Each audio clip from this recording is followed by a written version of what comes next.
دكتور أكرم يونان أكاديميسيان كرد سويد ستوكهولم قال من الدكتور دمت خوش بخيراتي برسكري كهاري مازن تهرهبي دكتور برسكري كهاري مازن مثلا تسهر صاغي سكر وجارنا تسهر صاغي ذاك ما تصاغبي دكتور تصاغبي راسري ما يصابن تصاغبي قالك سباس دكتور أكرم نها اتخازم في برسكري كان براسي قوتو بيش بكن يعني أمريكا بخوازه حتى نها لقوركو أم دبينن يا باقي وهسا دي باريس دبيجي هف بيمانين منا شر داعش كرنا سلاح الدسوان دجين أمريكان ويا ناتونا يعني تركي جي دبيجي نخير أفانا تروريستن أمريكي حتى كنجي و خوديل فيها الوسط خود دركفنو والهمبري تركي و بيدنك نمينن يعني و ببيجنا أم دست جوان برنامج بله کارنامه گله سپاس راستی پرسه گله گرینگ و پرساجی بريج ما شنجراب تربو رفتارش كريم يعني قناعتك مو ورا يكاد الوخي خلوات الزانه يعني ارتشتيك امريكا حتى انه هذا الرجاء كرساين ديك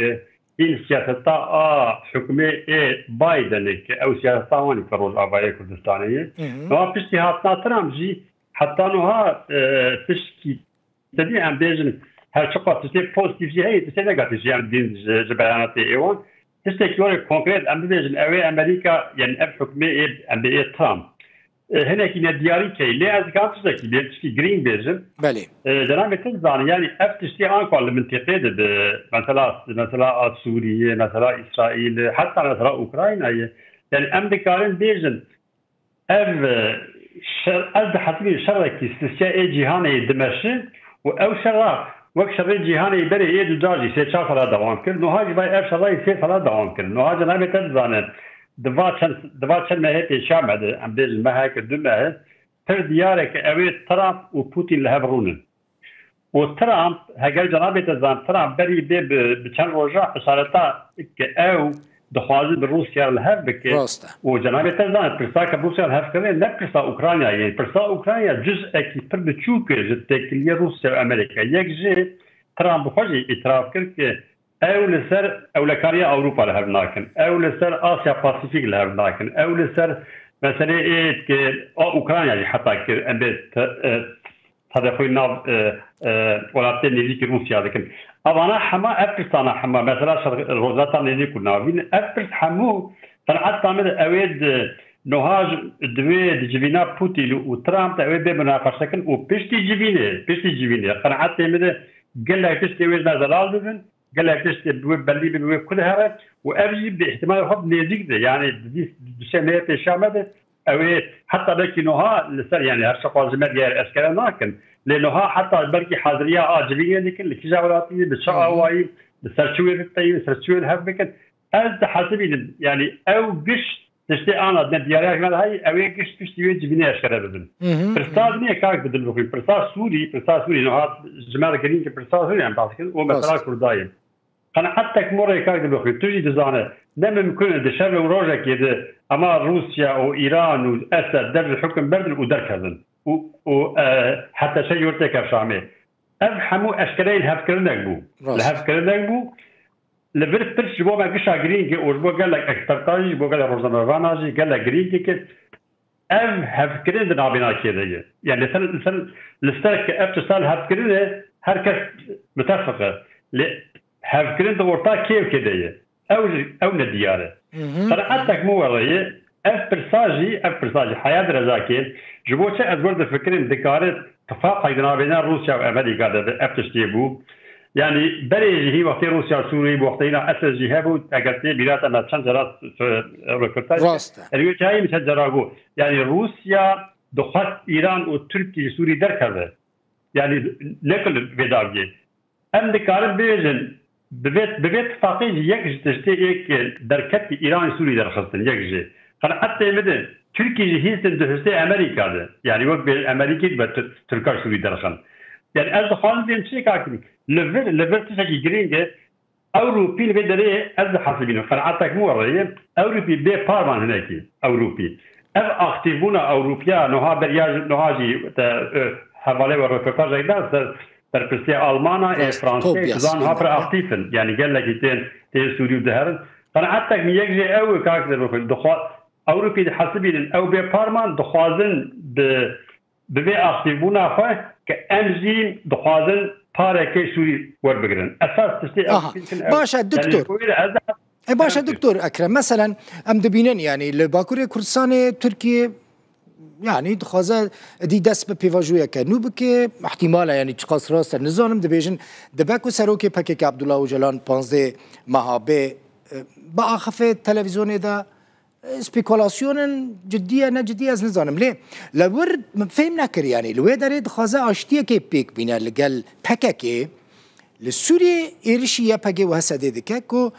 هەفپەیمانên سەرەکەیên ئەمریکان و هەفپەیمانیان ناودەوڵەتی هەڵدژی داعشێن ینی سەبەب چییە و تورکیە لەوەر دخوازە ئاشتی پێک بینە لێ لە ڕۆژاوای کوردستانی و لە سووریێ دەبێژە ئەوانە تەرۆریستن و یە پەگێنە و پەکەکێنە و شەڕێوان دکە خلاص مكان تركي تماما درجة تركي كرد تشكي دست نخم اساس يعني حموسية تماما سروي آباد يعني چل روج آباد چل باكور چل روج باشو چل روجلات نهات تشتي اختيال اسبوما روج آباد كردستاني روج آباد كردستاني جهرتنا جيو بوليتيك و جيو استراتيجيك آمنتيقي فرسان داك كردار هاتي تاكتش كردي روج آباد او فرسان پر حيث كاين روحي هالشقات وقت دنيا بالشيتر زانت تعقيب ذكر عربي يعني فرصة ذاك فرخش بو كل رجاوة هاتي فرحيف أمن الهيفية بون وأمنها أنجام مناقشة لكن يعني ما حاضرية في أنجام نكر أجر تيجي راتا كايد في بدي 3-4 سالاجي 2 سالاجي ما چند جرا بفتاش كده بحث كده دبي رجاوة كرتاي إنها برلمانتو يكبا إنها حكومتها كبا كده شو برلمانتو حكومتك هرما يعني الرجاوة كرتاي هبا اساس مشروع نشام مشروع رجاوي كردستاني بو يعني بلكي الشامي حكومتنا ما يدي تشتي لكل حيث خبات كوري نكرين جبو تشكيوري بكن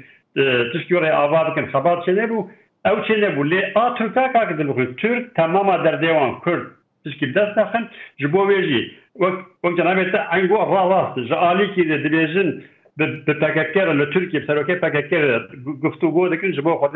خودی گرابی از نه حسبین او بالعكس بلانا كان لديجي كرداي دكن لي او هنا في اشتي دكن او تشكيل لي جالي كده جالي كده دبيجن حتى ذات يكلي فكاكيرا يريشيو دكن